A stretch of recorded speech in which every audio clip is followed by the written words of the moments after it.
আমরা সেই ছবিটা দেখছি, আপনারা কি জমায়েত করবেন? আইসির সঙ্গে কথা, আইসির সঙ্গে আইসির সঙ্গে কথা, কি কথা থানা যা বলে ফাইল দেখো। তালা লাগিয়ে দিয়ে পুলিশকে দাঁড় করিয়ে দিয়ে এই সমস্যার সমাধান হয় না। তো দর্শক, আজকে আপনাদেরকে আমি কলকাতা এয়ারপোর্টের মসজিদে নামাজ পড়া বন্ধ নিয়ে আইএসএফ বিধায়ক নওশাদ সিদ্দিকী কি বললেন চলুন ভিডিও দেখুন। এই ভিডিও দেখার পরে আপনাদের কি মতামত নিচে কমেন্ট বক্সে লিখে অবশ্যই জানাবেন। ভিডিও শুরু করার আগে আপনাদেরকে আমি ডিসক্লেমার দিয়ে দিচ্ছি, আমি কিন্তু কোনো পলিটিক্যাল পার্সন নই, আমাদের এই চ্যানেলটা নিরপেক্ষ চ্যানেল। তো চলুন ভিডিও দেখুন।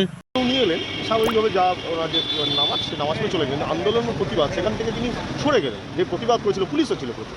দেখুন, চৌধুরী সাহেব সেটা বলতে পারবেন ওরা কী পদক্ষেপ নিয়েছেন না নিয়েছেন। শুরু থেকে আমি এই বিষয়টা নিয়ে কম কথা বলছি এই জন্যই, ওখানে চৌধুরী সাহেব সরাসরি যুক্ত আছেন। চৌধুরী সাহেবের নেতৃত্বে একটা বিষয় যখন চলছে সেটাতে আমি আর ওই বিষয়টাতে বেশি দূর থেকে অবজার্ভ করছি।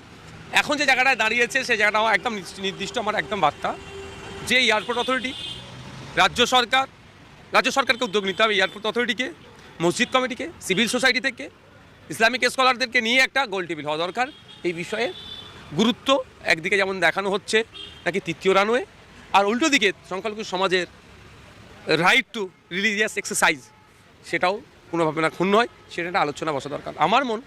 আমার নিজস্ব ওপিনিয়ন হচ্ছে আলোচনা করলে অনেক বড় সমস্যাও কিন্তু সুষ্ঠুভাবে সমাধান হয়ে যায়। তালা লাগিয়ে দিয়ে পুলিশকে দাঁড় করিয়ে দিয়ে এই সমস্যার সমাধান হয় না।